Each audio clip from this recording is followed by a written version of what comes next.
Les Noirs mauritaniens sont les premiers habitants de la Mauritanie. Si le nom de ce pays fait référence au groupe ethnique des Maures, berbères, amazighs, ce pays fut premièrement peuplé de Noirs autochtones, indigènes. Remontons à la préhistoire. Peu après le néolithique, il est attesté et prouvé que les Noirs furent bel et bien la première population ayant vu le jour dans ce territoire. 6000 ans avant notre ère, il eut ce que l'on appelle aujourd'hui la civilisation de Dar Tichit, qui est l'un des plus anciens, si ce n'est le plus ancien site archéologique d'Afrique de l'Ouest. Ses habitants y pratiquaient la pêche, la chasse, mais récoltaient également des céréales, et excellaient dans culture agricole du mil.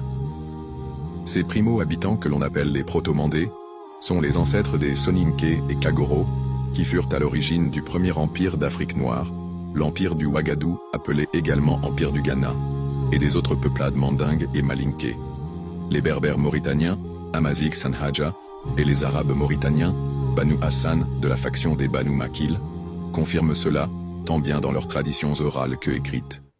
Le professeur contemporain, enseignant et chercheur, anthropologue et sociologue émérite passé par la Sorbonne, Abdel Weddoud Ould Cheikh, originaire du Trarza, qui est l'un des plus grands savants de l'histoire de Mauritanie à l'heure actuelle, reconnaîtra dans l'un de ses articles la tribu mode d'emploi, rédigé en 1991 à la toute fin du conflit opposant la Mauritanie au Sénégal. L'antériorité des populations noires dans cette zone aujourd'hui majoritairement désertifiée. D'autres savants l'ont admis, en effet les dignitaires des tribus mauritaniennes, qu'elles soient arabes ou maures, connues ou méconnues, guerrières ou religieuses, grandes ou petites, corroborent cette affirmation. Voici quelques exemples. Ismail Ould Cheikh Sidia, notable et traditionniste de la grande tribu des Oulad Biri, tribu à laquelle appartenait le premier président de la République islamique de Mauritanie, Mokhtar Ould Daddah, affirme en ces termes « Il y a bien longtemps après Noé que ce sont les Noirs qui occupaient notre pays, ils remontaient jusqu'au Maroc. » Sidi Muhammad Ould Daddah, issu du même clan, appuie ces dires. Les Maures d'autres tribus confirment ce que dit ici Ismail Ould Cheikh Sidia. En effet, Mohamed Ould Hamad de la grande tribu religieuse des Aoulad Dayman disait que les Bafours, donc des Noirs, étaient déjà présents sur place lorsque sa tribu d'origine amazigh berbère Sanhaja et lui sont arrivés. Les Ida Akzaïnbou vont également dans ce sens en admettant que ce sont les Noirs qui les ont précédés.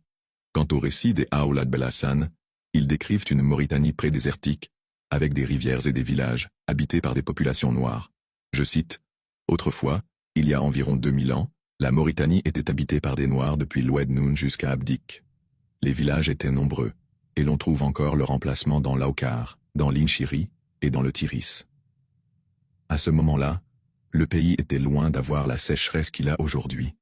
Il y avait des marigots dans l'Aukar, dans l'Inchiri jusqu'à la falaise qui borde la Drar. Dans la Faya, les rivières et les villages étaient nombreux. Si la Mauritanie est un pays aujourd'hui à plus de 80% désertique, cela n'a pas toujours été le cas quand on remonte à plusieurs millénaires. C'est d'ailleurs les conditions météorologiques compliquées qui ont amené les populations noires autochtones à toujours se déplacer toujours plus au sud, au bénéfice des Berbères, et plus tard des Banu Hassan, faction arabe, des Banu Makil.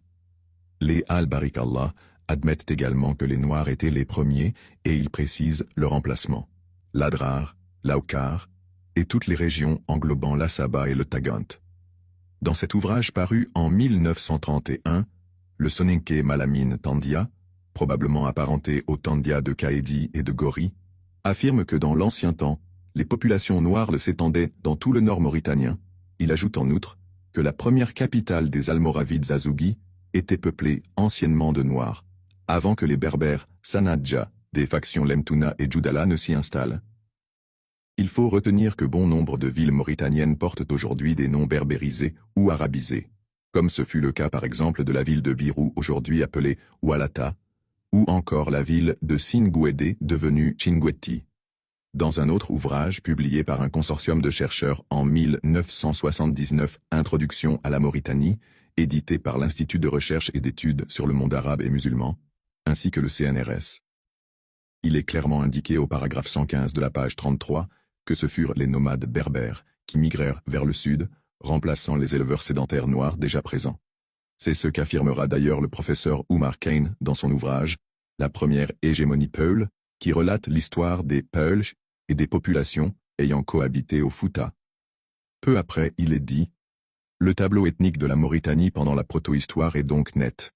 Les nomades chameliers berbères ont repoussé vers le sud les populations antérieures, noires, qui ne sont accrochées que dans quelques oasis, parfois jusqu'au Moyen Âge, et dont certains Haratins actuels descendent. Jusqu'à l'arrivée des Arabes, le tableau ne changera pas.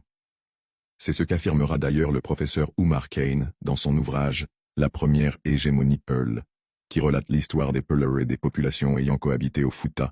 Il ne fait aucun doute que les Noirs précédèrent de plusieurs millénaires l'arrivée des Maures, berbères, en Mauritanie.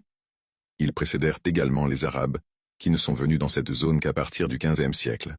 En effet, les Banu Hassan, originaires du